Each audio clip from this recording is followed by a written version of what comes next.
ये आज भी हमारी सरकार का जिक्र करते हैं। 2 साल से आप सत्ता में हैं, आप कब करेंगे स्वीकार कि आप सत्ता में हैं? आप हर बात को हंस करके नहीं डाल सकते मुख्यमंत्री जी, आपको गंभीर होना पड़ेगा। कुछ तो मुख्यमंत्री जी को गंभीर होना पड़ेगा। आपने हंसते हंसते 2 साल गुजार दिए ना, आप उन पर कार्रवाई करिए। मैं ये कह रहा हूं, कार्रवाई करनी चाहिए उस पर। ये आज भी हमारी सरकार का जिक्र करते हैं। 2 साल से आप सत्ता में हैं, आप कब करेंगे स्वीकार कि आप सत्ता में हैं? आप सत्ता में हैं, जवाब आपसे मांगा जा रहा है। ये 1 साल के महामहिम राज्यपाल के मोदी जी के अभिभाषण पर चर्चा हो रही है, वो आप जवाब दीजिए कि आपके कार्यकाल में ऐसे हालात क्यों बन गए। और भ्रष्टाचार के अध्यक्ष महोदय की सारी सीमाएं, उसका जिक्र नहीं है। हम भ्रष्टाचार के खिलाफ लड़ाई लड़ रहे हैं। यहां 118 के सिलसिले में एक जो है वो एक ऑडियो आजकल सर्कुलेट हुई पड़ी है, और उसमें नेताओं के नाम भी लिए जा रहे हैं। वो दुर्भाग्यपूर्ण है। अधिकारियों के नाम भी लिए जा रहे हैं, और वो व्यक्ति मुख्यमंत्री जी का नाम इस प्रकार से ले रहा है जैसे कि पता नहीं कितना नजदीक आदमी है। क्यों नहीं आप कार्रवाई करते? क्यों नहीं आप उस पर सख्त कार्रवाई करते? नहीं, सारे नजदीक का प्रदेश आपका है, लेकिन इस बात को आप सुनिश्चित करें कि अगर कहीं भी अगर कोई इस तरह की बात आई है तो उस पर FIR करने के बाद उन लोगों के खिलाफ जो है कार्रवाई होनी चाहिए। अगर गलत किसी ने किया है तो उनके खिलाफ भी कार्रवाई। लेकिन ये हकीकत है, कोई भी काम यहां पर बिना इसके हो नहीं रहा है।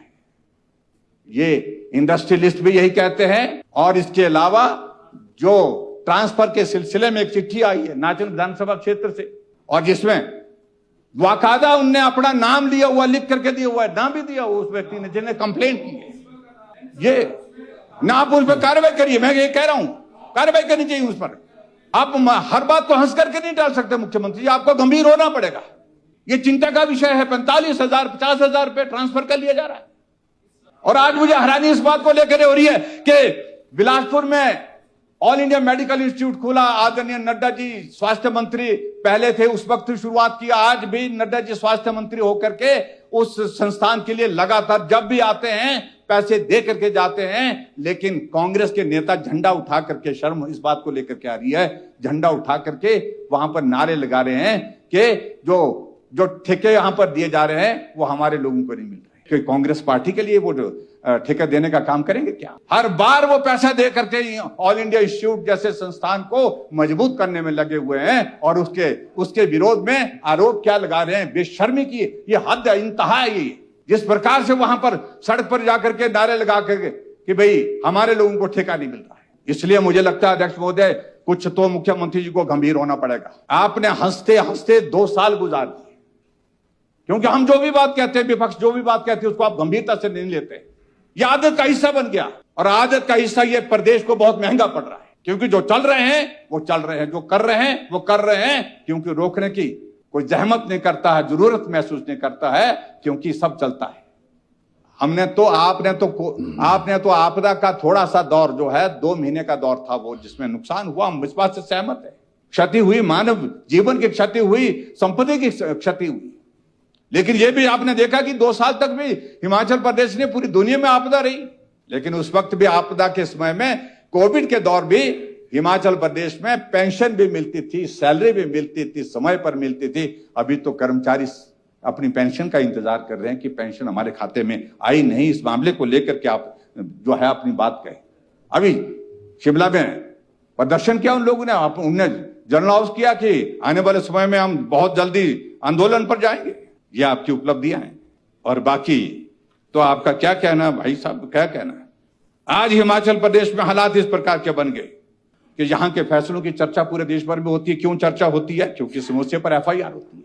ये भी आपकी उपलब्धि है। जंगली मुर्गा, आपने एक योजना हमारी जनमंच बंद कर दी। जनमंच वक्त बोलते थे कि आप रोटी खिलाते हैं, यहां तो लोग आपको मुर्गा खिलाने पर आ गए। आपने नहीं खाया, बात लग है। और वो भी जंगली मुर्गा मारा किसने, बनाया किसने, खाया किसने, उनके खिलाफ कार्रवाई नहीं। लेकिन जिन्होंने रिपोर्ट किया, खबर लगाई, उन पर FIR दर्ज कर दी गई। आखिरकार हो क्या रहा है ये? आज हिमाचल प्रदेश में नहीं, मैं तो बात अभी मेरी बात में बहुत ज्यादा दखल हो गए ना यहाँ पर। और हिमाचल प्रदेश में आपने इस बात को भी देखा होगा कि आज जो है वो फ्रेट चार्जेस हिमाचल प्रदेश में हीटर का किराया, कुकर का किराया अलग से लिया जा रहा है। 46 मिनट हो गए ठाकुर साहब। बस में अगर कोई राहुल गांधी के खिलाफ मोबाइल पर टिप्पणी सुन रहा है तो उसकी जांच के आदेश हो जाते हैं। महामहिम राज्यपाल जी ने अभिभाषण यहां दिया है, उसके प्रति मेरा पूरा राज्यपाल महोदय जी के प्रति पूरा सम्मान है, लेकिन जो दस्तावेज जो बना करके सरकार की ओर से प्रस्तुत किया गया, जिसको महामहिम राज्यपाल जी ने एक संवैधानिक दायित्व का निर्वहन करते हुए उसको पढ़ा है, वो बिल्कुल झूठ का पुलिंदा है, वो तथ्य पर आधारित नहीं है, असत्य है। सारी बातें उस पर जमीनी हकीकत से जुड़ी नहीं है और सरकार के पास 1 साल के कार्यकाल क्या 2 साल के कार्यकाल के नाम पर एक भी उपलब्धि गिनाने के लायक नहीं है। इसलिए मैं इसका समर्थन करने में असमर्थ हूं।